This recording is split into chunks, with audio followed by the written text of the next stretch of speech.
My name's Elisa, and my CBO of choice is called A Place Called Home, or APCH for short. The target population for this organization is youth and families of South Central LA. The health behavior that revolves around this organization is any affiliation or interactions with negative surroundings in a community. This includes gangs, drugs, alcohol abuse, etc. And then the Healthy People 2020 objectives that I found relatable to this organization were AH5, Adolescent Health 5, and 11. AH5 is the increase of educational achievement within adolescents and young adults, and AH11 reduces adolescent and youth adult perpetration of or victimization by crimes.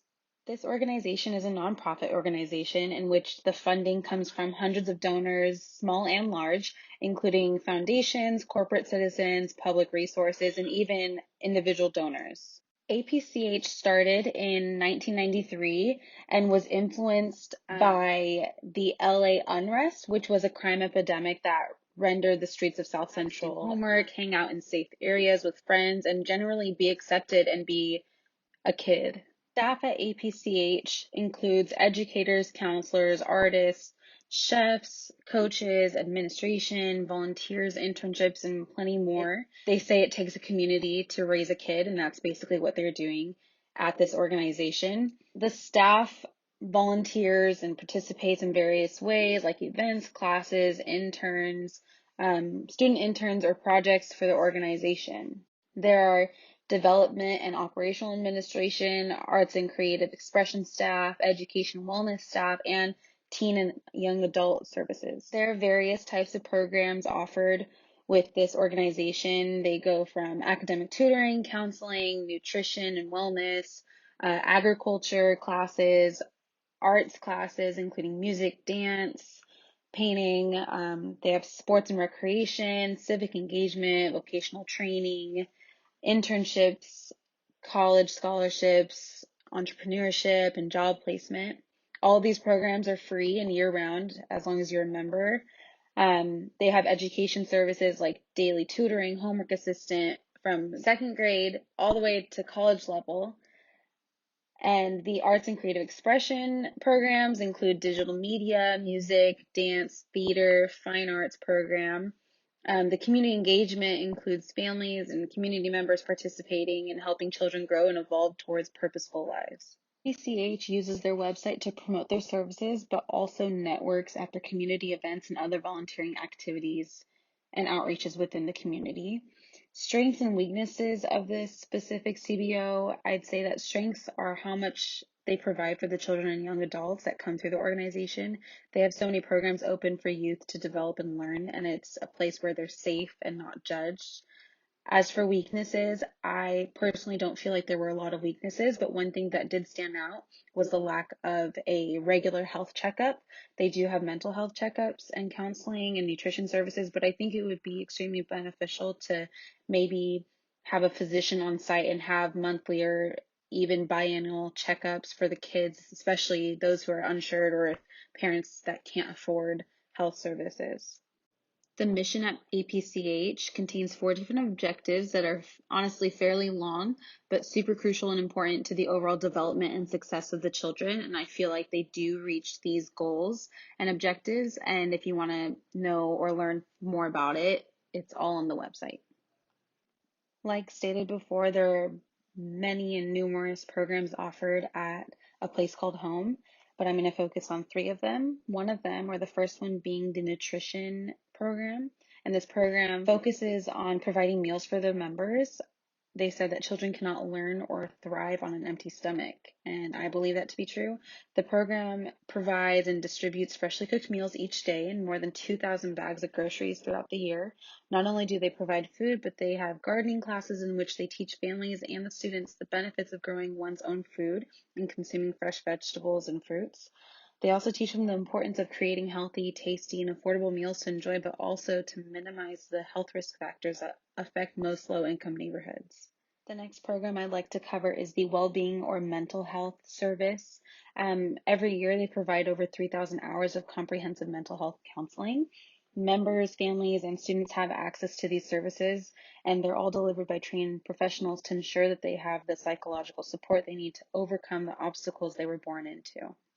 The last program I'd like to highlight is the physical health program. This is a sports and recreational program that focuses on the kids' physical health. Many schools lack the resources to even offer PE classes, and oftentimes neighborhood parks aren't safe enough for kids to play. This lack of daily exercise impacts children's well-being and physical development and can ultimately contribute to the obesity epidemic.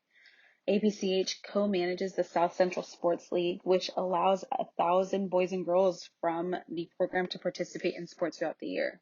They provide organized sports events and opportunities for students at their facilities, and they help children build self-esteem and health through participating in teamwork and playtime. Parents are able to get involved as well as team boosters or even cheerleaders. All of these programs that I've mentioned or gone into detail about are year-round, and all of these services are offered year-round because it's a part of the CBO's overall mission statement or objectives. As for effectiveness of these programs, in terms of the educational program that I did not mention or did not go into detail of, the high school graduation rate for APCH kids is 95%, and at a college level, it's 80%. 95 of their high school seniors that are part of this organization graduate on time. And the program has sent more than 400 first-generation scholars to college and or university. On top of that, 90% of their members come back year after year. In order to work for this organization, I believe you need patience, a loving heart, and the determination to guide these students coming from various backgrounds to success. Many students and members may be discouraged or brought up in a negative household and may carry the same negative feelings to the community at APCH. You'd have to be encouraging, motivating, and strong in hopes of rubbing these positive emotions off on the members. In terms of diversity and cultural competence within the staff and the population, I feel the staff is very diverse, and its volunteers are people from all areas of neighborhoods, communities, race, religion, etc. They welcome all races, genders, abilities, people and cultures, countries of origin, belief systems, and sexual orientations.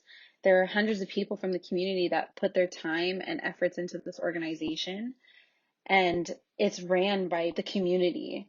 Volunteering is open to anybody and everybody, and they assist children and youth with various types of reading levels. And on top of that, the website is awesome and super colorful and bright. It's very welcoming and inviting and pleasing to the eye. It seems like an accepting organization just based off of what you see on the website. To conclude this presentation, I went ahead and put the list of more important people in this organization, although everybody in this organization and the community is important, considering they contribute so much of their time and efforts to making APCH a safe environment and productive environment for these children. But just listed as the executive director, director of institutional giving, director of individual giving, a program director for the residents, a director of special initiatives and external relations, director of operations, and another program director specifically for teen and young adult services. And right to the side of this, I went ahead and put the contact information, which all of them can be contacted at the same number, and you just are redirected to whoever you need to speak to, or if you need to email or send a letter, both the email and the address is connected there. Thank you so much for your time, and I hope you enjoyed this presentation, and I hope you enjoyed learning about a place called home just as much as I did. I was honestly very surprised and very enlightened when I saw how much effort they put into the community around them. And personally, I'm trying to go into pediatrics and I'm trying to go into childcare and nursing. It's really comforting knowing that there are organizations out there to support lower income levels of children that are not as fortunate enough to be brought up in a safer environment to where they can learn freely and succeed. Thank you.